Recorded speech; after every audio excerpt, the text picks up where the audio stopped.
আশা করি সবাই ভালো আছেন, সুস্থ আছেন। তো বাংলাদেশ সরকার স্বাস্থ্য ও পরিবার কল্যাণ মন্ত্রণালয় নিয়োগ বিজ্ঞপ্তি প্রকাশ পেয়েছে। এখানে ওয়েবসাইট দেখতে পাচ্ছেন www.mefwd.gov.bd।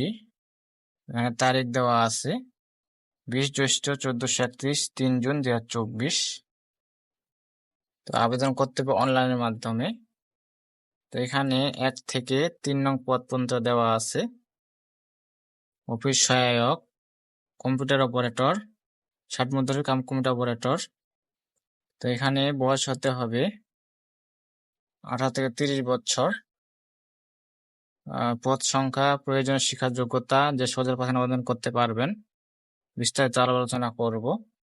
তার আগে একটু দেখে নিই যে আবেদনের শুরুর তারিখ এবং আবেদনের শেষ তারিখ। এই যে দেখতে পাচ্ছেন, আবেদনের শুরুর তারিখ 6 জুন 2024 সকাল 10টা। আবেদনের শেষ তারিখ 23 জুন 2024 বিকাল 5টা। দেখতে পাচ্ছেন আপনারা। তো 3 নং পদে বলা হয়েছে 3 নং পদে বলা আছে অফিস সহায়ক, গ্রেড 20, বেতন স্কেল 8,250 থেকে 20,010, বয়স হতে পারে 30 বছর। এখানে পদ সংখ্যা 11টি। শিক্ষা যোগ্যতার মান বলা আছে কোনো শিক্ষিত বোর্ড হতে মাধ্যমিক স্কুল সার্টিফিকেট বা সমপরীক্ষায় উত্তীর্ণ। এখানে মেট্রিক পাস থাকলে এই পদে আবেদন করা যাবে। যেসব জেলার প্রার্থী আবেদন করতে পারবেন, এখানে বলা হয়েছে ঢাকা, গাজীপুর, মুন্সিগঞ্জ, রাজবাড়ী, শেরপুর, চট্টগ্রাম, বান্দরবান, কক্সবাজার, ব্রাহ্মণবাড়িয়া, চাঁদপুর, খাগড়াছড়ি, ফেনী, রাঙ্গামাটি, জয়পুরহাট, নাটোর, চাঁপাইনবাবগঞ্জ, রংপুর, গাইবান্ধা, লালমনিরহাট, নীলফামারী, পঞ্চগড়, খুলনা, যশোর, নড়াইল, বাগেরহাট, সাতক্ষীরা, চুয়াডাঙ্গা, কুষ্টিয়া, মেহেরপুর, ভোলা, ঝালকাঠি, পিরোজপুর, বরগুনা, পটুয়াখালী, সিলেট, মৌলভীবাজার, সুনামগঞ্জ এবং হবিগঞ্জ জেলার প্রার্থীগণ আবেদন করতে পারবেন এই পদে। তো 2 নং পদে বলা আছে কম্পিউটার অপারেটর, গ্রেড 13, বেতন স্কেল 11,000 থেকে 26,590, বয়স হতে হবে 30 বছর। পদ সংখ্যা 3টি। তো এখানে বলা আছে কোনো শিক্ষিত বিশ্ববিদ্যালয় হতে বিজ্ঞান বিভাগে স্নাতক সমান বা সমানের ডিগ্রি পাস থাকতে হবে। তো এখানে বাংলা 25 শব্দ, ইংরেজিতে 30 শব্দর স্ট্যান্ডার্ড অ্যাপটিটিউড টেস্টে উত্তীর্ণ হতে হবে। তো 1 নং পদে বলা হয়েছে 60 মুদ্রাক্ষরিক কম্পিউটার অপারেটর, গ্রেড 13, বেতন স্কেল 11,000 থেকে 26,590, বয়স সীমা হতে হবে 30 বছর। তবে বিভাগীয় প্রার্থীদের ক্ষেত্রে বয়স সীমা 40 বছর শিথিলযোগ্য। এখানে পদ সংখ্যা 3টি দেওয়া আছে। তো শিক্ষা যোগ্যতার নাম বলা হয়েছে কোনো শিক্ষিত বিশ্ববিদ্যালয় হতে স্নাতক বা সমানের ডিগ্রি, কম্পিউটার প্রশিক্ষণ প্রাপ্ত, কম্পিউটার মুদ্রাক্ষর প্রতি মিনিটে ইংরেজিতে 30 শব্দ এবং বাংলায় 25 শব্দের গতিসহ সংশ্লিষ্ট বিষয়ে স্ট্যান্ডার্ড অ্যাপটিটিউড টেস্টে উত্তীর্ণ হতে হবে।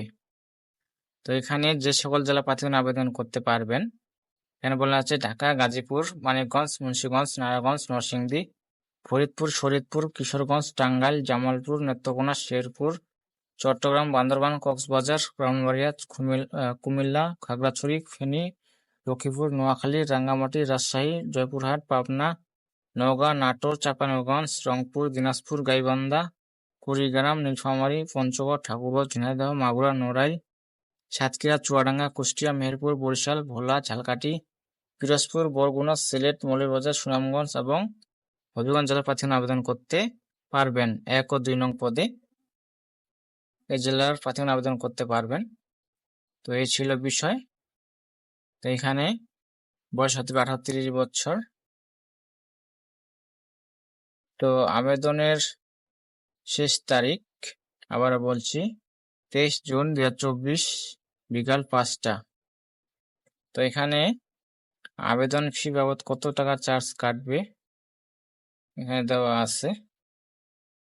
1 ও 2 নং ক্রমিকের জন্য পরীক্ষা ফি বাবদ 200 টাকা, টেলিটকের সার্ভিস চার্জ বাবদ 23 টাকা, মোট 223 টাকা। 3 নং ক্রমিকের জন্য পরীক্ষা ফি বাবদ 100 টাকা, টেলিটকের সার্ভিস চার্জ বাবদ 12 টাকা, মোট 112 টাকা। তো 72 ঘন্টার মধ্যে জমা দিতে হবে। তো এখানে বিস্তারিত দেখে নেবেন আপনারা। তো এই ছিল আজকের বিষয়। তো সবাই ভালো থাকবেন, সুস্থ থাকবেন, সবার সুস্থতা কামনা করছি। তো অবশ্যই চ্যানেলটিকে সাবস্ক্রাইব করবেন। ধন্যবাদ সকলকে।